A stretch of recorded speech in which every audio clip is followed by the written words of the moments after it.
Hi guys, நான் உங்க இடத்துல பாணி. இன்னைக்கு சண்டே Q&A செஷன். உங்களுடைய கேள்விகளுக்கு என்னுடைய பதில்கள் ஒவ்வொன்றா பார்த்துட்டே வரலாங்களா? முதல் கேள்வி, மகாலட்சுமி அப்படிங்கிறவங்க என்ன கேட்குறாங்கன்னா, ஹூ இஸ் யுவர் குரு அப்படின்னு கேட்குறாங்க. வழக்கமாக நான் சிவவாக்கி ஐயன் அப்படின்னு சொல்கிறது தான் வழக்கம். அதில் மாற்று கருத்து எந்த இதுவும் இல்லை அப்படின்னு பாருங்களேன். பட் இருந்தாலுமே இப்போ ரீசெண்டாக திருவருளே குருவாக ஏற்றுக்கொள்ளக்கூடிய ஒரு மனப்பாங்கு, ஒரு மனப்பக்குவம் அப்படிங்கிறது இருக்குது. ஏன், என்ன, ஏது அப்படிங்கிறது எனக்கு தெரியல. சித்தபெருமக்களினுடைய நூட்கள் எல்லாமே பார்க்கும் பொழுது, அவர்களுக்கு குருமார்கள் எல்லாருமே கண்டிப்பா உண்டு தான். இல்லைன்னு யாரும் சொல்ல முடியாது. ஆனா, அவர்களுடைய நூல்ல பார்த்தீங்க அப்படின்னு சொன்னா, அ ஆதியான ஈசனுக்கும், உமையவளுக்கும் தான் முதல் நன்றி சொல்லுவாங்க, கடவுள் வாழ்த்துல. பின்ன கீழ வரும்பொழுது, இந்த அவையடக்கம், அதற்கப்புறம் நம்ம காப்பு பாடல் பாடும்பொழுது, விநாயகருக்கு பாடி, அங்க குருமார்களுக்கு எல்லாத்துக்குமே முன்னிறுத்தி அவர்கள் சொல்லுவார்கள். இப்ப ஆதி அவர்கள் அங்க இறையனாரையும், தாயாரையும் தான் சொல்லுவாங்க. நம்மளுடைய சைவ சாத்திரமும் பார்க்கும் பொழுது, "திருவருளே குருவருளாக வரும்" அப்படிங்கிறது அதனுடைய நியதி. என்னமோ ஒரு மனமாற்றம். ஸோ, "திருவருளே குரு" அப்படின்னு சொல்லக்கூடியதற்கு ஏற்றார் போல பார்ப்போம். இது எங்க எங்க கூட்டிட்டு போகுது அப்படிங்கிறத பார்க்கலாம். யாஹ்! இந்துஜா முருகன் அப்படிங்கிறவங்க, ரொம்ப நாளா எனக்கு ஒரு டவுட்டு. என்ன கேட்குறாங்க, கல்யாணம் இந்த மாதிரி எல்லாமே ப்ரீடெஸ்டின்டு கல்யாணம், எந்த ஆட்கள கல்யாணம் பண்றோம் அப்படிங்கிறது எல்லாமே முன் விதிக்கப்பட்டதா? இல்ல இங்க ஃப்ரீ வில் இருக்கா? அப்படின்னு சொல்லிட்டு 2மே உண்மை. சரிங்களா? உங்களுக்கு இவங்க தான் அப்படின்னு சொல்லி, நாமளே ஒரு முடிவு எடுத்துக்கிட்டு தான் வருவோம். நமக்கு இவங்க தான் கணவன், நமக்கு இவங்க தான் மனைவி அப்படின்னு சொல்லி ஒரு முடிவு எடுத்துக்கிட்டு தான் வருவோம். பட் ஈவன் தென் இந்த உலகத்தில வரும்போது, நமக்கு சுதந்திரம் அப்படிங்கிறது நிறைய உண்டு. ஸோ, அதன்பால் மாறுபடுவதற்குண்டான வாய்ப்புகள், சாத்தியக்கூறுகள் அப்படிங்கிறதும் நிறையவே உண்டு அப்படிங்கிறதை நம்ம புரிஞ்சுக்கணும். தொடர்ந்து அவங்க என்ன கேட்குறாங்கன்னா, அ கண்டிப்பா நமக்கு விதிக்கப்பட்டது தான் நடக்குமா? இல்ல நாம் விருப்பப்பட்டது நடக்குமா? அப்படின்னு சொல்லி, முதல்ல உங்களுக்கு விருப்பப்பட்டது தான் நடக்கும். ஆனா, அந்த விதிக்கப்பட்டதற்கு ஏற்றார் போல நீங்க அந்த இடத்திற்கு செல்லுவதற்கு முயற்சி அப்படிங்கிறத எடுப்பீங்க. அதற்குண்டான கால சூழல் அமையும். அமைந்தாலுமே, அத உங்கனால மாத்தி உங்களுடைய தனிப்பட்ட விருப்பத்திற்கு உங்கனால எந்த ஒரு முடிவு அப்படிங்கிறதையும் எடுத்துக்கொள்ள முடியும். அதனால தான் கொஞ்ச நாள் போனதுக்கப்புறம், "ச்சே! அன்னைக்கே தோணுச்சு. இப்படி பண்ணியிருந்திருக்கலாம்." அப்படின்னு சொல்றோம் இல்லையா? அந்த அன்னைக்கே தோணுச்சு அப்படிங்கிறது தான் இட் இஸ் ப்ரீடெஸ்டின்டு. முன்னாடியே விதிக்கப்பட்டது. பட் நாமளா எடுத்த முடிவு தான் இன்னைக்கு நாம போய் நின்னுகிட்டு இருக்கக்கூடியது. Which is free will. நமக்கு இருக்கக்கூடிய சுதந்திரம். சரிங்களா? ஸோ இது பிராக்டிகலா எல்லாருடைய வாழ்க்கையிலயும் நடக்கக்கூடிய ஒரு விஷயம் தான். ஸோ நம்ம டெஸ்டின்ட் பெர்சன் இல்லாம, அதாவது விதிக்கப்பட்ட ஒருத்தவங்க கூட இல்லாம, இன்னொருத்தர் கூட நாம சேர முடியுமா? முடியாதா? ஓகே. ஸோ அதே கேள்விய திரும்ப திரும்ப கேட்டிருக்காங்க. முடியும். சோல் கான்ட்ராக்ட் போட்டவங்க கூட திரும்ப திரும்ப அதே விஷயம் தான். ஸோ எஸ், முன்ன சொன்ன மாதிரி தான். 2மே நடக்கும். நம்ம முடிவு பண்ணிட்டு வந்தவங்க கூடயே நம்ம இருப்போம். அப்படி இல்ல மாறுபாடா நடக்கிறதுக்கு உண்டான சாத்தியக்கூறுகள், வாய்ப்பும் உண்டு. அதை எப்படி கண்டுபிடிக்கிறது அப்படின்னு எனக்கு கேட்டீங்கன்னா, எனக்கு தெரியாது. அது ஏதாவது இந்த பாஸ்ட் லைஃப் ரிக்ரெஷன் மாதிரி போய் ஏதாவது தெரிஞ்சுக்கிட்டா உண்டு. ஸோ நாம கண்டுபிடிப்பது அப்படிங்கிறது சாத்தியக்கூறுகள். சொல்லப்போனா இல்ல. அத கண்டெல்லாம் புடிக்க முடியாது. நம்ம யார் கூட இருக்கிறோமோ அவங்க தான் அப்படின்னு நம்ம இருந்துக்க வேண்டியது தான். சரிங்களா? ஏன்னா இந்த முன்னாடியே முடிவு பண்ணிட்டு வந்தவங்க நமக்கு இதமான அனுபவங்கள் தருவாங்க அப்படிங்கிறதெல்லாம் கிடையாது. இந்த ஆன்ம உலக பதிவுகள்லயே நம்ம பார்த்துருக்கோம். முன்னாடியே அவங்க தான் கணவனோ, அவங்க தான் மனைவியோன்னு முடிவு பண்ணிட்டு தான் வருவாங்க. பிள்ளைகள் முதல் கொண்டு, பெற்றோர் முதல் கொண்டு. ஆனா, அங்க வரக்கூடியவர்கள் நமக்கு ஒரு வகையான அனுபவத்தை குடுக்க வேண்டும் அப்படிங்கிறதுக்காக நம்மளுடைய வாழ்க்கையை கடினமாகவே மாத்துவதற்கு ஏற்றார் போல ஒரு குணத்தோடவே அவர்களே வருவாங்க. அப்ப நம்ம என்ன சொல்லக்கூடாது? இங்க நமக்கு இந்த மாதிரி பெற்றோரோ, பிள்ளைகளோ இல்ல நம்மளுடைய வாழ்க்கை துணையோ நமக்கு கடினமான ஒரு வாழ்க்கைய குடுக்குறாங்க. அதனால இவங்க எனக்கு முடிவு பண்ணவங்க கிடையாது. அது வேற யாரோ, நான் தெரியாம இவங்கள கல்யாணம் பண்ணி அப்படி சொல்லக்கூடாது. அப்படி சொல்ல முடியாது. சரிங்களா? ஸோ, அதனால எது வேணாலும் நடக்கலாம். இந்த ஒரு காரணத்தினால தான் நம்மனால டெஃபினட்டா இதுதான், இவங்க தான் அப்படின்னு நம்மனால சொல்ல முடியாது. சரிங்களா? கௌசி அவங்க என்ன கேட்குறாங்கன்னா, நம்ம சூசைட் பண்றது அப்படிங்கிறது ரொம்ப பெரிய தப்பு அப்படின்னு ஆன்ம உலகத்தில சொல்லப்படுது. அதுக்கு மன்னிப்பே கிடையாது அப்படின்னு சொல்லியிருக்காங்க. அப்படின்னா நம்ம குலதெய்வம் எல்லாமே ஏதோ ஒரு வகையில உயிர் தியாகம் செஞ்சவங்க தானே! அந்த ஆத்மா புண்ணியமான புண்ணிய தன்மையுடையது 2க்கும் உள்ள வேறுபாடு என்ன? ஓகே. ஸோ நீங்க குழப்பிக்கிட்டீங்கன்னு நெனைக்கிறேன். அதாவது பிறர் நலனுக்காக ஒரு போர் செய்தோ, பிறர் நலனுக்காக வாழ்ந்து ஒண்ணா இயற்கையா மரிச்சிருப்பாங்க. இல்ல பிறர் நலனுக்காக வாழ்ந்து போர்ல அவர்களுடைய உயிர் அப்படிங்கிறத நீத்திருப்பாங்க. இந்த மாதிரி இருக்கக்கூடியவர்கள் எல்லாமே புண்ணியவான்களாக தான் கருதப்படுது. அது தற்கொலை கிடையாதே! உங்களுக்கு தற்கொலைக்கும், தியாகத்துக்கும் வித்தியாசம் புரியலன்னு நெனைக்கிறேன். தியாகம் தற்கொலை கிடையாது. அப்படி பார்த்தா, நம்ம இயற்கையா சாகறதே வந்து நான் சாகணும்னு விருப்பப்பட்டு சாகறதே வந்து ஒரு கட்டத்தில நெறைய மனிதர்களுக்கு இது போதும் இருந்தது போதும் நான் கிளம்புறேன் அப்படிங்கிற ஒரு எண்ணம் வரும். அப்ப அதெல்லாம் சூசைடுன்னு சொல்லுவீங்களா? அதெல்லாம் தற்கொலைன்னு சொல்லுவீங்களா? இல்ல. தியாகத்திற்கும் தற்கொலைக்கும் வித்தியாசம் இருக்கு. குலதெய்வம் போல இருக்கக்கூடியவர்கள் எல்லாம் தியாகத்தின் அடிப்படையில அவர்கள் இருந்தவர்கள். நம்ம கருட புராணத்திலேயே பார்த்தோமே, அவர்களுக்கெல்லாம் உன்னத உயரிய உலகங்கள் அப்படிங்கிறது அவர்களுக்கு தரப்படுது. அ பின் வரக்கூடியவர்கள் அவர்களை வேண்டும் பொழுது, அவர்களுக்கு தெய்வ பதவியே வந்து அவர்களுக்கு கிடைக்குது. சரிங்களா? அது தியாகத்தின் அடிப்படையில வரக்கூடியது. அது தற்கொலை கிடையாது. சரிங்களா? தற்கொலை வேற, தியாகம் வேற. கலைவாணன் அவங்க என்ன கேட்குறாங்கன்னா, நீங்க சொன்னீங்க, நாம் ஏன் இந்த பிறவி எடுத்தோம்னு தெரிஞ்சுக்க, நாம் எதை நினைத்து துன்பம் அனுபவிக்கிறோமோ, எதை நினைத்து ஏங்குகிறோமோ, அதற்காக பிறவி எடுத்திருக்கோம் அப்படின்னு சொல்லி, அது ஒன் ஆஃப் தி ஃபேக்டர்ன்னு சொன்னேன். ஓகே. ஆனால் இந்த பிறவியில் அந்த பற்று வந்து பற்றி, அதற்காக ஏங்கி, இன்னும் பல பிறவிகள் எடுக்கும் சூழ்நிலை வர வாய்ப்பு இருக்கிறதே! இருக்கு. ஸோ அவங்க என்ன கேட்க வராங்க அப்படின்னு சொன்னா, முன்னாடி செஞ்ச முன்னாடி இருக்கக்கூடிய ஒரு விருப்பத்த நிறைவேத்துறதுக்காக தான் இங்க வந்தேன். இங்க வந்ததுக்கு பிறகு, அத நிறைவேறுதோ, நிறைவேறலையோ அது பின்னாடி ஓடிட்டு இருக்கேன். வந்ததுக்கப்புறம் இங்க திருப்பி ஃப்ரெஷ்ஷா திருப்பியும் ஒரு சில பற்று அப்படிங்கிறது ஆரம்பிக்குது இல்லையா? இப்ப அது போன பற்று தானா? இல்ல இந்த பற்று தான். இந்த பிறவில எடுத்து இங்க புதுசா சேர்த்துன பற்றா? அப்படிங்கிறத நான் எப்படி தெரிஞ்சுக்கிறேன்னா, அது எப்படிதான் நான் தான் எப்படி தெரிஞ்சுக்கிறது நான் சொல்றது? வாய்ப்பில்ல. உங்களுக்கு ஆசை இருக்கிற வரைக்கும் இருந்துகிட்டே தான் இருக்கும். நம்ம ஒரு சில பாடம் படிக்க வந்திருக்கோம். இப்போ நான் முன்னாடி அ ஒரு எடுத்துக்காட்டு சொல்லியிருக்கேன். எங்க குரு எங்களுக்கு சொன்ன ஒரு விஷயம். அதாவது ஒருத்தங்க வந்து ஒரு கலைய கத்துக்கணும் அப்படின்னு விருப்பப்பட்டாங்கன்னு வச்சுக்கங்களேன். அந்த பிறவியில அவங்கனால அந்த கலைய கத்துக்க முடியல. சரிங்களா? ஆனா ஆத்மார்த்தமா அந்த கலை மீது அவர்களுக்கு அதிகப்படியான ஈடுபாடு இருக்கு. அந்த கலைய அவர்கள்னால கத்துக்க முடியல. அடுத்த பிறவியில பார்த்தீங்கன்னா, அந்த கலை உன்னதமான ஒரு குரு இருக்கக்கூடிய அந்த ஊருக்குள்ளேயே அவர்கள் வந்து அந்த அ அந்த ஆன்மா பிறப்பெடுக்கும். அப்பவும் கத்துக்க முடியலன்னு வச்சுக்கங்களேன். அந்த ஆன்மா வந்து அந்த குருவினுடைய மகனாகவே பிறந்து, இந்த உலகமே வந்து திரும்பி பார்க்கக்கூடிய அளவுக்கு, மெச்சக்கூடிய அளவுக்கு மிகப்பெரிய ஒரு ஒரு உயர்ந்த ஒரு நிலை அப்படிங்கிறதுல அந்த கலையில வந்து அந்த ஆன்மா மேல வந்து நின்றும். ஏன்னா, அந்த ஆன்மாவினுடைய அந்த உந்துதல், வேகம் வந்து அந்த அந்த அளவுக்கு அதிகமா மாறிடும். அதுக்கப்புறம் அடுத்த பிறவில அத பத்தி அது யோசிக்கவே யோசிக்காது. ஏன்னா, அதுக்கு வேணுங்கிறத அது அடைஞ்சிருச்சு. இப்படிதான் நிறைய தவறுகள் செய்யக்கூடிய அந்த ஒரு கோவம், அதுக்காகவே ஒரு பிறப்பெடுக்கக்கூடிய ஆன்மாக்கள் அப்படிங்கிறவங்க எல்லாமே. இது மாரி எது வேணாலும் இருக்கலாம். இது வந்து சாதிப்பதற்காக அப்படின்னு சொல்லக்கூடிய எடுத்த ஒரு விஷயம். அதே போல ஒரு ஆன்மா வந்து ஒரு இந்த ஆசை அப்படிங்கிறத நான் துறக்கணும். ஒரு பொறாமை அப்படிங்கிறத துறக்கணும். ஒரு இன்பம். இந்த இன்பம் வந்து பல கேட்டகரியில இருக்கும். சரிங்களா? இதுல ஒண்ணொண்ணா நான் வந்து துறக்கணும் அப்படின்னு சொன்னா, அதற்கு ஒரு பிறப்பெடுக்கும். இப்ப இதுல என்ன பியூட்டின்னா, அதுபோல இதை நான் நீக்க வேண்டும், இதை நான் துறக்க வேண்டும் அப்படின்னு சொல்லக்கூடிய எடுத்த பிறவில நம்மளுடைய நாட்டம் அது மேலேயே இருக்கும். ஏன்? ஏன்னா இவ்வளோ நாளா நம்ம நாட்டம் அது மேல தான் இருந்தது. இப்ப நான் அத துறக்க வேண்டும்னு சொல்லி எடுக்கிறேன். இப்ப என்னுடைய நாட்டம் மாறி போக போறது இல்ல. ஆனா, என்னுடைய சூழல நானே எப்படி அமைச்சுக்கிட்டு இங்க வந்திருப்பேன் அப்படின்னு சொன்னா, நான் எத்தன தான் தேடி ஓடுனாலும் அது எனக்கு கிடைக்கவே கிடைக்காது. நீங்க அழுது, பொலம்பி என்ன பண்ணீங்கனாலும், வேண்டி வதங்குனீங்கனாலும் அது உங்களுக்கு கிடைக்கவே கிடைக்காது. ஏன்? ஏன்னா நீங்களே உங்களுக்கு போட்டுக்கிட்ட டிசைன் அப்படிதான். அப்போ அத நா அத நாடி ஓடு, ஓடி, ஓடி, ஓடி ஒரு கட்டத்தில ஓஞ்சு ச்சீ! ஆனா நெறைய பேர் அந்த ச்சீயே வராது. ஆயுசு பூரா ஓடுவாங்க. அப்போ என்ன ஆகும்னா, தனக்கு ஒரு வெறுப்ப உண்டு பண்ணிக்குவாங்க. தன்னை சூழ்ந்து இருக்கக்கூடியவர்கள் மேல ஒரு வெறுப்பு எல்லாம் இத உண்டு பண்ணிக்குவாங்க. ஆனா, அந்த நேரத்தில தன்னை உணர்ந்து அவர்கள் அமைதியான அந்த ஒரு சூழலுக்கு தங்கள கொண்டு போய் நிறுத்திக்கிட்டாங்க அப்படின்னு சொல்லும் பொழுது, அவங்க புரிஞ்சுக்குவாங்க. சரி, என்னமோ காரண காரியத்தினால இது எனக்கு கிடைக்கல. சரி, நான் அத ஒப்புக்கொள்றேன். இருக்கிறது என்னவோ, அத நான் வந்து திருப்திகரமா இது பண்றேன். இதன் மீது இருக்கக்கூடிய அந்த ஒரு ஆசை. ஏன் எனக்கு இந்த எண்ணம் வந்தது? ஏன் எனக்கு இந்த ஆசை இருக்கு? நான் ஏன் அத நோக்கி ஓடுறேன்? இப்ப இது இருந்தா என்ன? இல்லன்னா என்ன? இது போல இருக்கக்கூடிய அந்த கேள்விகள் அவர்கள் கேட்டவர்கள் மனச அமைதிப்படுத்திக்கணும். இதுதான் ஆத்ம விசாரணை. வேற ஒண்ணும் இல்ல. அப்ப என்ன ஆகும்னா, மனசு ஒரு நிலையில அப்படியே அமைதியாகி அந்த பேசாம அது அப்படியே நின்றும். இவர்களுக்கு அதன் மீது இருக்கக்கூடிய அந்த ஒரு பற்று அப்படிங்கிறதே போயிரும். அதற்கப்புறம் தானா அந்த பொருள் அவங்ககிட்ட கிடைக்கும். அதுக்கப்புறம் அது கிடைச்சும், அதனால எந்த ஒரு இந்த கவுண்டமணி ஜோக் மாரி தான். "இதுக்கு மேல நீ வயசுக்கு வந்தா என்ன? வராட்டி போனா என்ன?" அந்த மாரி ஆயிரும். இதுதான் வந்து அந்த படிப்பினைக்காக நம்ம எடுக்கக்கூடிய பிறப்பு.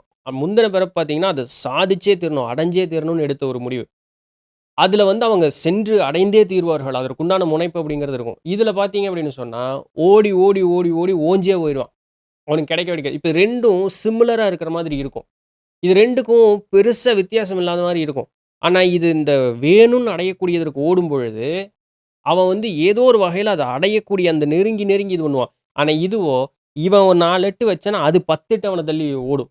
அப்ப இத வந்து பொறுமையா அவரவர் வாழ்க்கையில இது இந்த 2ல எது நாம இருக்கோங்கிறத நாம தான் பொறுமையா உட்கார்ந்து அலசி ஆராய்ஞ்சு முடிவு பண்ணி தெரிஞ்சுக்கணும். இதுதான் லைஃபு. இதுதான் இங்க கண்டுபிடிக்கிறதுக்கு நம்ம இங்க வந்திருக்கோம். இதுதான் எக்ஸ்பீரியன்ஸ் நமக்கு. இதுதான் அனுபவம். இத தெரிஞ்சுக்கிறதுக்காக இத பயன்படுத்த இந்த விஷயத்துக்காக தான் இந்த பூமிக்கு வந்திருக்கோம். இதுல குழப்பிக்க முடியாது. நம்ம பொறுமையா இருக்கணும். பொறுமையா இருந்து நான் யாரு? என்ன பண்ணிட்டு இருக்கேன்? இத அலசி ஆராய்ஞ்சு இருக்கக்கூடிய அந்த ஒரு மனப்பாங்க நம்ம வளர்த்திக்கணும். எல்லாத்திற்கும் வெளியவே விடை தேடிட்டு இருக்க முடியாது. யாரோ ஒருத்தர் நமக்கு வழிகாட்டுவாங்கன்னு நம்ம நினைக்க முடியாது. பெரிய பலம் அப்படின்னு சொல்லக்கூடிய அந்த ஆன்ம பலம் நம்மகிட்ட இருக்கு. அத தான் நம்ம பயன்படுத்தணும். இறை ஆற்றல் அப்படிங்கிறது நம்மை சூழ்ந்து இருக்கு. நாமே இறையாற்றல் தான். அப்ப அத உணரும் பொழுது என்னாகும்? அந்த பொறுமை உங்களுக்கு ஒண்ணு பேசாம உங்கள ஆசுவாசப்படுத்தி அமைதியா இருக்கும் பொழுது, இது போல இருக்கக்கூடிய அந்த உள் பொதிந்த விஷயங்கள் எல்லாம் தானா வெளிப்பட ஆரம்பிக்கும். அப்போ உங்களுக்கு பதில் தெரியும். நான் நாடி ஓடுவது சரியா? இல்லை அது நாடி அது மேல இருக்கக்கூடிய அந்த ஒரு பற்று வேற, ஆசை வேற. சரிங்களா? பற்று அப்படிங்கிறது அது ஒரு தேவை அப்படிங்கிறதுனால அது மேல பற்று அப்படிங்கிறது இருக்கும். அத நாடி ஓடலாம். ஆசை அப்படிங்கிறது எனக்கு அது தேவையே இல்ல. இருந்தாலும் எனக்கு அது வேணும். அத வச்சு அவன் ஒண்ணும் பண்ண மாட்டான். ஆனா எனக்கு அது வேணும். அது ஆசை. இது 2க்கும் வித்தியாசம் இருக்கு. பற்றே ஒரு கட்டத்தில ஆசையா மாறிரும். ஸோ அது வந்து அந்த டேஞ்சரஸ் லெவல் போகும்பொழுது. பற்றே அதனால தான் இருக்கக்கூடாது அப்படிம்பாங்க. ஸோ அந்த டிஃபரன்ஸ நாம தான் வந்து புரிஞ்சுக்கணும். ஸோ தேவை, ஆசை. அந்த 2க்கு வித்தியாசத்த புரிஞ்சுக்கிட்டோம் அப்படின்னு சொன்னா சரியாயிற போகுது. சரவணன் என். அவங்க என்ன கேட்குறாங்கன்னா, அவங்களுடைய கணவர் வந்து திடீர்னு காலமாயிட்டார். ஆ ஆனா அவருடைய ஆயுள் முடியல அப்படின்னு வந்து சொல்றாங்க. ஆ ஸோ உடனே வந்து யமதர்மன் அவங்களுடைய உயிர எடுத்துட்டு போமாட்டார் அப்படின்லாம் சொல்றாங்க அப்படின்னு. இதெல்லாம் சாஸ்திர நூட்கள் சொல்லுது. ஆயுட்காலம் வந்து முடிவதற்கு முன்னதாகவே வந்து யமதூதர்கள் வந்து உயிரை பிரித்து கொண்டு செல்வதாகலாம் நம்ம வந்து கதைகள்ல நிறைய படிச்சிருக்கோம். ஆ சோதிட ரீதியில வந்து ஒரு சில சோதிடர்கள் சொல்லி நான் கேள்விப்பட்டிருக்கேன். எங்களுக்கு இன்னும் ஆயுசு முடியலீங்க. அதுக்குள்ள இது பண்ணிட்டாங்கன்னு சொல்லி. ஊர்ஜிதப்படுத்துவதற்கு எந்த ஒரு வழியும் கிடையாது. எந்த விதமான பெரியவர்கள் எழுதி நமக்கு கொடுத்த நூட்கள்லயும் அந்த மாதிரி குறிப்புகள் எதுவும் எழுதினதும் கிடையாது. இதெல்லாம் செவிவழி செய்திகளாக இருக்கு. சோதிடர்களும் அந்த திசாபுத்தி காலத்த கணித்து பார்த்து, இது வந்து இன்னும் உயிர் பிரியலேன்னு சொல்றாங்க. அது எப்படி ஊர்ஜிதப்படுத்தினேன்னு கேட்டோம்னு வச்சுக்கங்களேன், அந்த சோதிடர் காட்டிலும் இன்னொரு சோதிடர்ட்ட குடுத்தோம்னா, ஒரு மாறா வேற ஒரு பதில் சொல்வார். ஸோ இது வந்து முழுமையாக ஊர்ஜிதப்படுத்தாத ஒரு கருத்தாகவே இருக்கிறதுனால, இத வந்து நம்ம ரொம்ப அத அண்டி போம்பொழுது, நமக்கு ஒரு குழப்பம், ஒரு மன வருத்தம் அப்படிங்கிறது தான் மிஞ்சும். அதனால இதுல எல்லாத்தையும் விட்டுருங்க. எது நடந்தாலும் குலதெய்வம்னு ஒண்ணு இருக்கு. நீங்க நேரா குலதெய்வத்துக்கு போங்க. அந்த குலதெய்வத்திற்கு அடுத்தபடியாக உங்களுடைய விருப்பப்பட்ட தெய்வம்னு ஒண்ணு இருக்கு. இந்த 2 பேர்த்த நீங்க புடிச்சுக்கங்க. பின்ன உங்களுடைய மூதாதையர்கள் இருக்காங்க. இந்த 3 பேர்த்த புடிச்சுக்கங்க. இவங்க கிட்ட இது போல நான் கேள்விப்பட்டேன். இந்த கேள்விப்பட்டது வந்து உண்மையா, பொய்யான்னு எனக்கு தெரியல. அப்படி ஒரு கால் உண்மையா இருக்குங்கால், நீங்க வந்து அவங்கள வந்து நல்லது ஒரு இடத்திற்கு அழைத்து செல்ல வேண்டும் அப்படின்னு சொல்லி நீங்க வேண்டிக்கங்க. அது போதும். அத தவிர நம்மனால வேற ஒண்ணும் பண்ணவும் முடியாது. நீங்க 1000 பூசை பண்றதுனாலலாம் ஒண்ணும் ஆயிற போறதில்ல. சரிங்களா? உங்க கணவர் உங்க மன திருப்திக்காக நீங்க தான் வேண்ட முடியும். உங்களுடைய அந்த ஒரு ஆழமான, ஆத்மார்த்தமான அந்த ஒரு அன்பு, பிடிப்பு அப்படிங்கிறது யாரோ ஒரு 3வது மனுஷங்களுக்கு வராது. அவங்க ஸ்வாகா சொல்றதுனாலலாம் ஒண்ணும் நடக்க போறதில்ல. சரிங்களா? நீங்க உங்களுடைய மன திருப்தியோட நீங்க வேண்டும் பொழுது, அது தானா நடக்கும். குலதெய்வம், உங்க விருப்பப்பட்ட தெய்வம், உங்களுடைய மூதாதையர் இந்த 3 பேர்த்துக்கிட்ட நீங்க வேண்டிக்கங்க. தானா எல்லாம் நல்லபடியா நடக்கும். குழப்பம் அடைய வேண்டாம். சரிங்களா? ஏன்னா அதுக்கு கீழ இருக்க நெறைய பேர் சொல்லியிருக்காங்க. அது அப்படிதான் இருக்கும் ஏத்துக்கங்கன்னு. நானும் அந்த மாரிலாம் பேசிட்டு இருந்தேன். பட் அது சொல்றது ரொம்ப ஈஸி. அவனவனுக்குன்னு வரும்பொழுது தான் அந்த துன்பம் அப்படிங்கிறது தெரியும். அதனால யாருகிட்டயுமே வந்து அது அப்படிதான் அத ஏத்துக்கோ அப்படின்னு வந்து யார்ட்டயுமே சொல்லாதீங்க. நீங்க சொல்றது உண்மைனாலுமே, அத ஏத்துக்கக்கூடிய மனோநிலையில அவர்கள் இல்ல. இல்லைனாலும் நம்ம சொல்லணும்ல. அது நமக்கு வரும்பொழுது நமக்கு தெரியும். அப்ப நாம அந்த டயலாக்க நமக்கு நாமே சொல்லிக்குவோமான்னு பார்ப்போம். அப்படி இன்னைக்கு சொல்லலாம். அதெல்லாம் சொல்லுவேங்க எனக்கு அந்த மன திருப்தி இருக்கும்போது. அந்த அந்த சூழல்ல நம்ம இருந்து பார்த்துட்டு பின்ன அத பத்தி பேசுவோம். அதனால ஈஸியா அத அப்படிதான் ஏத்துக்கோன்னு யாருக்கும் வந்து எந்த ஒரு உபதேசம் பண்றதுக்கு அப்படிங்கிறது போகவே கூடாது. நம்மனால முடிஞ்சா அதற்கு உண்டான வழி சொல்லணும். இல்ல பேசாம இருந்துறணும். அதான் என்னைக்குமே பெஸ்ட்டு உண்மையாலுமே. World's best advice is not to advise others அப்படிம்பாங்க இல்லையா? கிரேஸ் புவனராஜ் அவங்க என்னன்னா யோக வாசிஷ்டத்தில் முக்தி அடைய முயற்சி மட்டுமே தேவை என்றும், கடவுளின் கருணை, பக்தி மார்க்கம் தேவையில்லை அப்படிங்கிறது கூறுறார். அப்படி அவரு சொல்லவே இல்லையே! கடவுளின் கருணையோ, பக்தியோ தேவையில்லை அப்படின்னு சொல்லவே கிடையாதே! எந்த இடத்துல சொன்னாரு? முயற்சி தேவைன்னு சொன்னார். கடவுளினுடைய கருணையோ, பக்தி தேவையில்லைங்கிற அந்த வார்த்தைக்கு அவரு போகவே இல்ல. சரிங்களா? அந்த வார்த்தையெல்லாம் அவர் பயன்படுத்தவும் இல்ல. அந்த மாதிரி ஒரு நோக்கத்துல அவர் சொல்லவும் இல்ல. கடவுளினுடைய கருணை நமக்கு இருக்கிறதுனால தான் அந்த சிற்சுரூபம், பிரம்மஸ்வரூபம் அப்படிங்கிறது வந்து நமக்கு இங்க இருக்கிறதுக்கு உண்டான வாய்ப்புகளை அது ஏற்படுத்தி குடுத்திருக்கு. அந்த வாய்ப்புகள் இருக்குங்கால் தான் அந்த முக்தி அப்படிங்கிறதுக்கே நம்ம அங்க போறோம். அதுதான் நம்ம வந்து ஒரு அர்ப்பணிப்போட, அன்போட நமக்கு வந்து அந்த தெய்வம், அது மேல தான் பக்தி, நன்றி அப்படிங்கிற அந்த உணர்வ நம்ம அங்க சொல்றோம். சொன்னாலும், அந்த வாய்ப்ப ஏற்படுத்தி தான் குடுக்குமே தவிர, நம்மள கை புடிச்செல்லாம் இழுத்துட்டு போகாது. வாய்ப்புகள் நாம தான் பயன்படுத்திக்கணும். அப்ப முயற்சிங்கிறது அல்டிமேட்டா நம்மகிட்ட தான் வந்து இருக்கணுமே தவிர, யாரோ ஒருத்தர் வந்து நம்மளுக்கு இது பண்ண முடியாது. அதே குருவே என்ன பண்றாரு? பிறவா நெறி அடைவதற்குண்டான வழிய தான் காட்டுவார். முயற்சி நம்மகிட்ட தான் இருக்கணும். சரிங்களா? திருப்பி அவங்களே கேட்குறாங்க. வியாசர், வசிஷ்டர், போகர் போன்றவர்கள் இறைநிலை அடைந்தவர்கள் தானே! பிறகு ஏன் அவர்களை அதிகமாக தெய்வங்கள், கடவுள் என்று கூறாமல் சித்தர்கள், யோகிகள் என்று கூறுகிறார்கள் ஏன்னு? தெய்வம் அப்படின்னு சொல்லக்கூடியது ஒரு பிறப்பே அந்த தெய்வமா இருக்கும். இப்போ வந்து நம்ம பிரம்மா, திருமால், உருத்திரன் இல்லையா? அந்த மாரி சொல்றோம் இல்லையா? அ நாமகள், க க கலைமகள் 2 பேரும் ஒருத்தங்க தான். திருமகள், அதுக்கப்புறம் மலைமகள் இப்படியெல்லாம் சொல்றோம் இல்லையா? இவங்க பிறப்பே அந்த ஒரு தெய்வ பிறப்பாக அவர்கள் எடுத்திருப்பாங்க. பட் அதற்குன்னு ஒரு பீரியட் உண்டு. அந்த பீரியட் முடிஞ்சோனே நம்ம இதெல்லாம் முன்னாடி பார்த்தோமே. 2, 3 நாள் முன்னாடி இந்த வீடியோ பார்த்தோமே. குலதெய்வம் அப்படிங்கிறது வந்து பிறப்பெடுக்குமாங்கிற அந்த வீடியோல இத பத்தி பார்த்தோமே தெளிவா. அப்ப அந்த அதனால அவர்களுடைய பிறப்பே அதனால அவங்க அந்த நிலையில அவர்கள் அங்கீகரிக்கப்பட்டவர்கள். அவங்களுக்குன்னு ஒரு கடமை இருக்கு. அந்த கடமையை செய்றாங்க. அவர்கள் தெய்வமாக வழிபடக்கூடிய அந்த ஒரு நிலையில மனிதர்கள் அவர்களை இப்படி பார்த்தார்கள். அவர்களும் மனிதர்களையோ, இதர உயிர்களையும் காப்பதற்கான கடமையை ஏற்றுக்கொண்டு அவர்கள் அந்த கடமையை செய்கிறார்கள். அவர்கள் பிறப்பே அது. சித்தர்கள், யோகிகள்ங்கிறவங்க மனிதர்கள் தான். அந்த தெய்வ நிலையும், அதற்கு அப்பாற்பட்டு இருக்கக்கூடிய உண்மை நிலைன்னு சொல்லக்கூடிய அந்த பிரம்ம நிலையும் கண்டு உணர்ந்தவர்கள். ஆனா, அவர்கள் தெய்வமாக மாறல. இப்போ நம்ம பிரம்மத்தோட கலந்துட்டோம் அப்படின்னு சொன்னா, நம்மள என்ன சொல்லும்? நம்ம ஒண்ணும் சொல்ல முடியாது.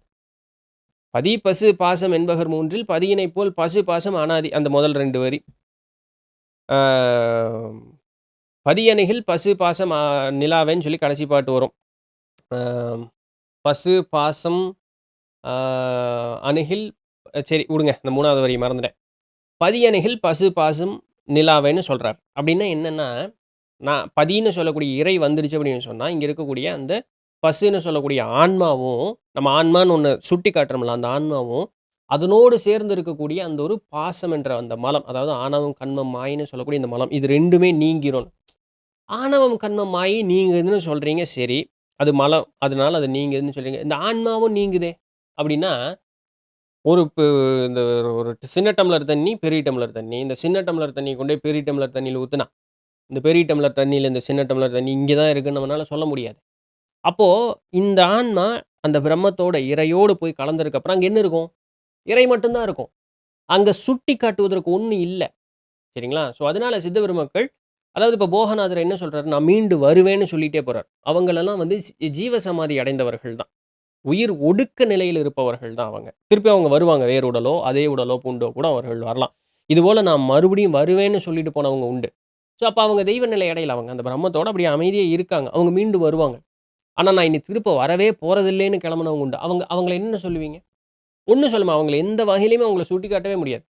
நம்ம சொல்லிக்கலாம் சித்தருங்க, இங்க சமாதி அடைஞ்சாருங்க. அது நம்ம தேவைக்காக அங்க போய் வேண்டிக்கிட்டு இருக்கோம். அவ்வளோதான். அவங்க போனவங்க போனவங்க தான். அவங்க மீண்டு வரமாட்டாங்க. அவங்கள ஒண்ணும் சுட்டிக்காட்ட முடியாது. அது வந்த இடத்துக்கே போய் அப்படியே ஒடுக்கமாயிடுச்சு. அது திரும்ப வரவே வராது. தெய்வம் அப்படிங்கிறது வந்து ஒரு ஒரு நிலை. அந்த நிலையில சித்த பெருமக்கள் இல்ல. அந்த நிலையும் அதை தாண்டியும் இருக்கக்கூடிய எல்லா வல்லமைகளையும் பொருந்தியவர்களாக இருக்கிறார்கள். சரிங்களா? ஸோ அதனால அவர்களுக்கு அந்த சித்தர் அவர்கள் மனிதராக பிறந்து, இந்த மனித நிலையில இருந்தே உயர்நிலை அடைந்தவர்கள். ஆனா அவர்கள் அந்த அந்த உயர்நிலை அடைந்தவர்கள் அப்படிங்கிறதுக்குன்னு ஒரு இலக்கணம் வச்சாங்க. இவங்க முனிவர், இவங்க ரிஷிமார்கள், இவங்க சித்த பெருமக்கள், இவங்க தவசு அப்படின்னு சொல்லக்கூடிய ஒவ்வொரு நிலைகள் வைத்திருந்தார்கள். அவர்கள் செய்த பயிற்சியும் அவர்களுடைய வல்லமைக்கு ஏற்றார் போல. அவ்வளோதான். இப்போ வசிஷ்டர் யோக வாசிஷ்டம்ல என்ன சொல்றாரு? சித்த பெருமக்கள் அப்படிங்கிறவங்கள வந்து நெறைய அண்டங்கள் பார்த்ததாகலாம் சொல்றாங்கல்ல அப்படின்னு ராமர் கேட்பாரு. அப்போ வசிஷ்டர் என்ன சொல்லுவாரு? ஆமா. இதெல்லாம் இருப்பதாக அவர்கள் கற்பனை செய்து கொள்கிறார்கள். அதனால அதெல்லாம் இருக்கிறதா நினைக்கிறாங்க. அதை கடந்து அந்த ஒடுக்க நிலையில அவர்கள் இருக்கும்பொழுது, அவர்கள் பிரம்மத்தோடு கலந்து விடுகிறார்கள் அப்படிங்கிற அந்த வார்த்தையை வசிஷ்டர் பயன்படுத்தினாரே. இல்லைங்களா? ஸோ அதனால அந்த நிலை மாற்றம் அவர்களுடைய அந்த நேரத்திற்கு அவர்கள் எந்த இடத்துல இருக்கிறார்களோ, அதை பொறுத்து, அந்த நிலையை பொறுத்து அவர்களுக்கு அந்த பெயர். அவ்வளோதான். அவர்கள் தெய்வமும் அல்ல, அவர்கள் மனிதர்களும் அல்ல. மனிதனாக இருந்து ஒரு நிலை எய்தியவர்கள். அவ்வளோதான். அவர்கள் பிரம்மத்தோடு கலந்துட்டாங்கன்னா, அது பிரம்மம் மட்டும் தான். அங்க வேற ஒண்ணும் இல்ல. அங்க சிவதன்மை மட்டும் தான். அங்க வேற ஒண்ணும் இல்ல. சரிங்களா? அதனால அவர்களுக்கு அந்த பெயர் தான். அவர்களை கடவுளாக வழிபடுவது இல்லை. அவர்களையும் அவர்கள் கடவுளாக கூறிக்கொள்வது இல்லை. அதிலேயும் மனசார நம்ம நல்லா ஏத்துக்கொள்ளணும். ச சாந்தி சிவா. அவங்க என்ன கேட்குறாங்கன்னா, ஒரு நாய்க்குட்டி இறந்து போச்சு அப்படின்னு சொன்னா, அது எங்க போகும்? அப்படிங்கிற மாரி கேட்குறாங்க. ரொம்ப கொஞ்சம் பெருசா கேட்குறாங்க. மேட்டர் அதுதான். அதாவது நம்ம journey of souls, NT talks சேனல்ல அந்த ஜேர்னி ஆஃப் சோல்ஸ் வீடியோ இருக்கு. பின்ன இந்த சேனல்லேயே பார்த்தீங்கன்னா, உங்களுக்கு தி லாஸ் ஆஃப் தி ஸ்பிரிட் வேர்ல்டுல இருக்கு. அதிலெல்லாம் சொல்லியிருக்காங்களே, இந்த மிருகங்களினுடைய ஆன்மாக்கள் எல்லாம் இறந்தா எங்க போகும்னா, அது ஆன்ம உலகம்த்துல அவங்களுக்குன்னு தனி ஒரு இடம் உண்டு. அங்க அவர்கள் செல்வது உண்டு. அவர்களை பார்த்துக் கொள்ளுவதற்கு அப்படின்னு சொல்லக்கூடிய ஆன்மாக்களும் உண்டு. சரிங்களா? ஸோ அவர்கள் வந்து அந்த இடத்திற்கு அவர்கள் சென்று விடுவார்கள். அந்த அந்த சென்று விடுவார்கள்ன்னு சொல்றது வந்து சொல்லக்கூடாது. அது அஃறிணை சென்று விடும். சரிங்களா? ஓகே. அடுத்தது வந்து நம்ம தம்பி நவீன் இன்ஃபன்ட் அவர் என்ன கேட்கிறார்ன்னா, சில நேரங்களில் இறப்பு செய்தியை கேட்டால் கேட்டவருக்கு அன்று நல்ல காரியம் நடக்கும் அப்படின்னு சொல்றது உண்மையா? அதேபோல கனவுல பாம்பு கடிச்சா ஆ கெட்டது அப்படின்னு சொல்லி, இறப்பது போல் அதே நாம செத்து போறது போல இருந்தா நல்லது. ஆயுள் வந்து நல்ல ஆயுள் இருக்கும் அப்படின்னு சொல்றது பாசிட்டிவா வைக்கிறதுக்காக சொல்லப்பட்டதானா? S, obviously. பாசிட்டிவா இருக்கிறதுக்காக சொல்லப்பட்டது. ஒரு இறப்பு செய்தி கேட்கும்போது நம்முடைய மனம் வேதனைப்படும் இல்லையா? அப்போ உடனே நம்மள மாத்துறதுக்கு என்ன? நம்ம தான் சுயநலவாதியாச்சே! அப்ப என்ன நடக்கும்? சாவ பார்த்தியாடா? உனக்கு நல்லது நடக்கும்டா." அப்படின்னா, "அப்படியா? நல்லது நடக்குமா? ஆஹா! இன்னைக்கு என்ன அவன் செத்தத வுட்டுருவான். அவன் அவன் வேண்டப்பட்டவன் செத்திருந்தாலுமே வுட்டுருவான். அவன் என்ன சொல்லுவான்? "அடடா! அப்படியா? நமக்கு ஏதோ நல்லது நடக்குமா ஐயா?" சாவு செய்தி கேட்டோனே. "ஏய்! செத்தது உன்னுடைய ரொம்ப நெருங்கியது இருக்கட்டும் அதான் நமக்கு நல்லது நடக்கும்." அப்படி ஆயிருவான். விளையாட்டு போல சொன்னாலுமே, அதுதான் உண்மை. சரிங்களா? அதற்காக அந்த மனம் இதாகறதுக்காக சொல்லப்பட்டது. இப்போ அந்த காலத்தில வந்து யோகியர்கள், இல்ல யாரோ ஒருத்தர் இப்படி படுத்துட்டு இருக்கும்போது, பாம்பு தலைக்கு மேல வந்து படம் எடுத்ததுன்னா, "ஆயுசு கெட்டி சிவனே வந்ததார் போலம்பாங்க." அட பாம்பு தலைமாடு வரைக்கும் வந்து அவனுக்கு போடாம உட்டுருச்சே! அதுக்கு மேல வேற என்ன? அதனால அவனுக்கு ஆயுசு கெட்டி அப்படின்னு சொல்றது. நம்ம ஆட்கள் அத ஏதோ ஒரு தெய்வீக சிம்பலா வந்து மாத்தி விட்டாங்க. அந்த மாதிரி எல்லாம் ஒண்ணும் கனவுலலாம் வரும்பொழுது அந்த பயம் இருக்கும்ல. இப்ப இது எப்படின்னா, இன்னைக்கு நம்ம பாம்ப வந்து சராசரியா பார்க்கறதில்ல. நீங்க வந்து மலை சார்ந்த இடத்துலயோ, வயல்வெளி சார்ந்த இடத்துல இன்னும் இருக்கீங்க அப்படின்னா, உங்களுக்கு அது சராசரியா கண்ணுக்கு தென்படுமா இருக்கும். அதனுடைய அந்த ஒரு பய உணர்வு அப்படிங்கிறது இருக்கும். பட் நகரத்துக்குள்ள இருக்கக்கூடியவர்கள் பாம்பெல்லாம் வந்து ஒண்ணும் பார்க்கக்கூடிய அந்த ஒரு இது இல்ல. இங்க கரப்பான்பூச்சி தான் இருக்கு.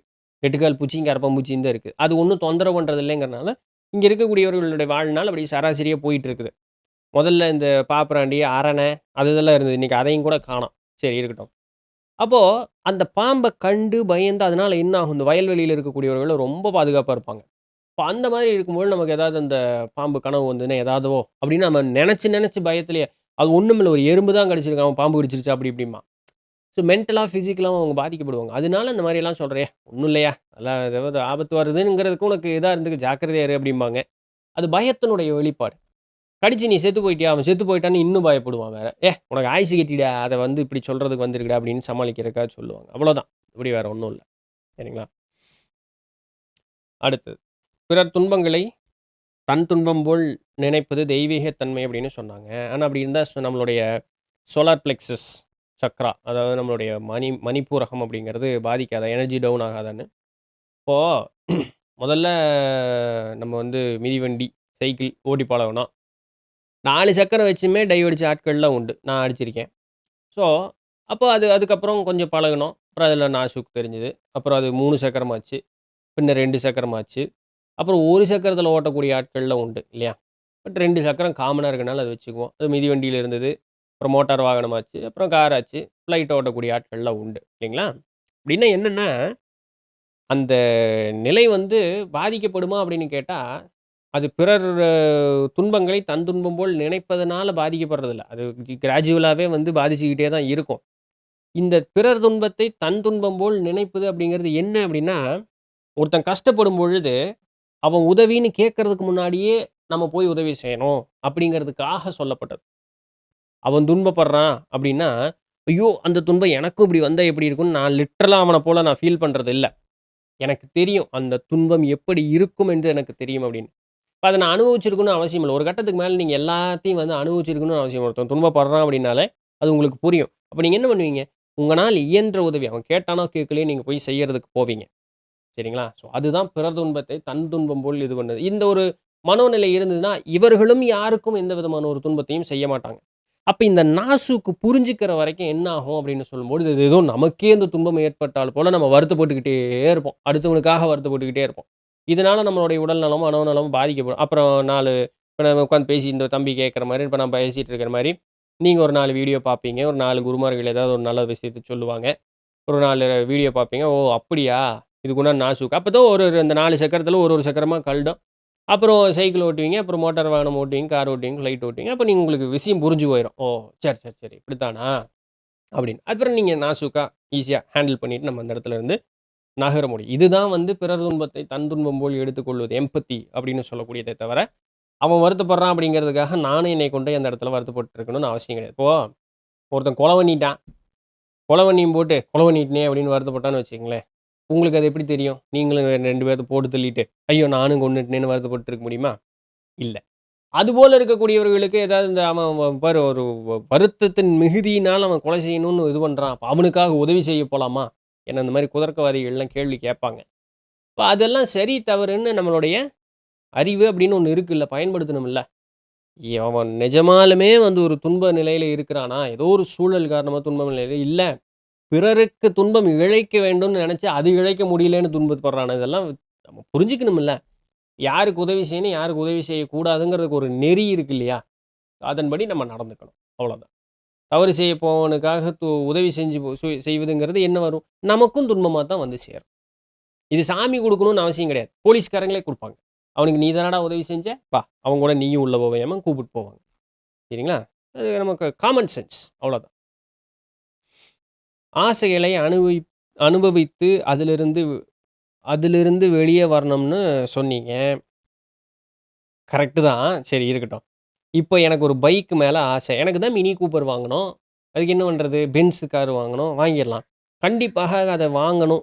அப்புறம் வேற பைக் மேல ஆசை வரும். அது தொடர்ந்து கொண்டே தான போகும். எப்படி ஃபுல் ஸ்டாப் வைப்பது? வைக்கவே முடியாது. ஒரு காலத்தில ஆசைக்கு மட்டும் என்னைக்குமே ஃபுல் ஸ்டாப் வைக்கவே முடியாது. நான் மினி கூப்பரோட நிறுத்தியிருக்கலாமா? கூடவே நான் பென்ஸ சொன்னேனா? இப்ப இந்த மினி கூப்பரையும், பென்ஸையும் நிறுத்துறதுக்கு எனக்கு அதுக்கு உண்டான மாரி ஒரு வீடு வேணுமா? இப்ப இது 2யும் நான் மெயின்டெயின் பண்றதுக்கு எனக்கு அதுக்கு உண்டான மாரி வருமானம் வேணுமா? இப்ப வருமானம் வந்துருச்சு அப்படின்னு சொன்னா, எனக்கு கூட யாராவது இருந்தா நல்லா இருக்கும்னு தோணுமா? அப்புறம் ஹை மெயின்டனன்ஸ் ஆகுமா? ஆயுசுல என்னைக்குமே ஆசைக்கு முடிவு. அதனால தான் ஆசைக்கு தான் முடிவில்ல. தேவைக்கு முடிவு இருக்கு. இப்ப எனக்கு ஒரு வண்டி இருக்கு. நம்ம வீட்ல ஒரு கார் இருக்கு. இது போதும்னு நான் நெனச்சேன்னா போதும். சொந்த வீட்ல தான் இருக்கேன். பழைய வீடு தான். பட் இருந்தாலும் சொந்த வீட்ல தான் இருக்கேன். நான் வாடகை குடுக்கணும்னு அவசியம் இல்ல. அப்பா, அம்மா இருக்காங்க. எனக்கு சோத்துக்கு பிரச்சனை இல்ல. இல்லையா? ஸோ, ஒரு அடிப்படையான தேவை. உடுக்க உடை இருக்கா? இருக்குப்பா. என் மானத்த காப்பாத்திக்கிறதுக்கு அப்படின்னு சொன்னா, உடுக்க உடை இருக்கா? இருக்கு. உண்ண உணவு இருக்கா? இருக்கு. இருக்க கூரை இருக்கா? இருக்கு. இதற்கு மீறி வசதி வாய்ப்பு அப்படின்னு சொல்லும்பொழுது, ஒரு இருசக்கர வாகனம் இருக்கா? இருக்கு. ஒரு மிதிவண்டி இருக்கா? இருக்கு. ஒரு கார் இருக்கா? இருக்கு. எல்லாம் வந்து அதாவது அந்த அந்த ஆடம்பரத்துக்கு ஏற்றார் போல இருக்கா? பரவால்லையா? தேவைங்கிறதுக்கு உண்டானதுக்கு இருக்குல்ல. இருக்குப்பா. இதோட போதும்ன்னு நான் நெனச்சேன்னா, நிம்மதியா தான் இருப்பேன். ஒரு 4K ரெக்கார்ட் பண்ற கேமரா இருக்கு. இருக்கியா? லைட் இருக்கியா? அத எடிட் பண்ற சிஸ்டம் இருக்கியா? ஒண்ணும் பிரச்சனை இல்லப்பா. இருக்கு. என்னுடைய வேலை என்னால முடியல. என்னுடைய பணிச்சுமை அதிகமாகுது. நம்மளுடைய பணிச்சுமை வந்து ஒரு ஒரு பகிர்ந்து கொள்வதற்கு ஒரு ஆள், நமக்குன்னு நம்ம சேனலுக்கு இன்னொரு ரெக்ரூட் பண்றோம்னு வச்சுக்கோமே. அப்படி ஒரு ஆள் தேவையா? பாருங்க இது தேவை. தேவையா? தேவைப்பா. அத ரெக்ரூட் பண்ண உனக்கு சம்பளம் குடுக்குற அளவுக்கு உனக்கு சம்பாத்தியம் இருக்கா? இருக்குப்பா. இருக்கு. இதெல்லாம் தேவை. இதுவரைக்கும் பிரச்சனை இல்ல. இன்னும் இன்னும் இருந்தா, அத விட இது இருக்கு. இது புரியுதா? எங்க உங்களுடைய ஆசைங்கிறது எங்க வரும்னு சொல்லி. ஆசைக்கு தான் என்னைக்குமே முடிவில்ல. தேவை நடந்தது அப்படின்னு சொன்னா எந்த பிரச்சனையும் இல்ல. ஒரு ஏபிசி கேமரா வச்சா அது வேலை செய்யுதா? செய்யுது. ஃபுல் ஃப்ரேம் கேமராவே தான் வேணுமா? ஒரு பயங்கரமான பிளர் ஆகக்கூடிய பேக்கிரவுண்ட் இருக்கிற லென்ஸே தான் வேணுமா? ஏன் இதில பார்க்கறது இல்லையா யாருமே? ஏன் இதெல்லாம் நான் ரியல் டைம் எக்ஸாம்பிள்ல சொல்லிட்டு இருக்கேன்னா, இது ரியல் டைம் எக்ஸாம்பிள். ஏன்னா என்னுடைய புத்தி வேற லென்ஸ் வாங்கலாம். இது இன்னும் பெட்டரா இருக்குன்னு போயிட்டு இருக்கு. ஏன் இதில மக்கள் பார்க்கறது இல்லையா? அந்த அந்த எண்ணம் எனக்கு வரும்பொழுது, இது வீண் ஆசை அப்படின்னு சொல்லி அத புறந்தள்ளிர்றது. தேவைக்கு இருக்கா? இருக்கு. அது ஒரு காலத்தில நம்மள துன்பப்படுத்தவே படுத்தாது. தேவை என்னைக்குமே நம்மள துன்பப்படுத்தாது. ஏன்னா அது அதனால தான் அதுக்கு பேரு தேவை. ஆசைன்னு வரும்பொழுது அதற்கு ஃபுல் ஸ்டாப்பே கிடையாது. அது ஓடிக்கிட்டே இருக்கும். இந்த உலகமே மொத்தமா அடைஞ்சாலுமே, அடுத்து என்ன அதனால தான் அசுரர்கள்னு சொன்னாங்க. அசுரர்கள்னுடைய குணம் என்ன? 3 உலகங்களையும் பிடித்ததற்கு அப்புறமும் அதுக்கப்புறம் என்ன அப்படிம்பாங்க. அது என்னைக்குமே அதுக்கு முடியாது. அது எங்க கொண்டு போய் நிறுத்தும்? நம்மளை அழிப்பதில தான் கொண்டு போய் நம்மள நிறுத்தும். அதுக்கு தான் புராணங்கள். அத நம்மோட பொருத்தி பார்க்கணும். நம்ம வெறும் கதையா மட்டும் அங்க பார்த்துட்டு இருந்தோம்னா, அது நமக்கு ஒண்ணும் தெரியாது. நம்மளோட பொருத்தி பார்த்தோம்னா, ஓஹோ! அப்ப நானும் இன்னும் அசுர புத்தியில தான் இருக்கிறேனா? அப்படிங்கிறது நமக்கு தோணும். நம்ம இன்னும் அசுர குணத்தில தான் இருக்கோம். அப்படிங்கிறது நமக்கு தோணும். சரிதானுங்களே? ஆல்ரைட். ஸோ, அப்ப தேவர்களுக்கு அந்த குணம் இருக்காதா? இருக்கே. அடுத்தவன் பொண்டாட்டி மேல ஆசைப்பட்டு சாபம் வாங்கினவங்க கதைகள்லாம் இருக்கு இல்லையா? ஸோ, எந்த நிலையில வந்தாலும் ஆசைன்னு வந்தா துன்பம் உண்டு. சரிங்களா? ஆல் சரி தான் இன்னைக்கு உண்டான கேள்விகளும், அதற்குண்டான பதில்களும் புடிச்சிருந்திருக்கும், இன்ஃபர்மேட்டிவா இருந்திருக்கும் அப்படின்னு நம்புறேன். நாளைக்கு வேற ஏதாவது ஒரு சுவாரஸ்யமான செய்தியில சந்திப்போம். அதுவரையும் தொடர்ந்து இணைந்திருங்கள். நான் உங்க இடத்துல தண்டபாணி. நன்றி.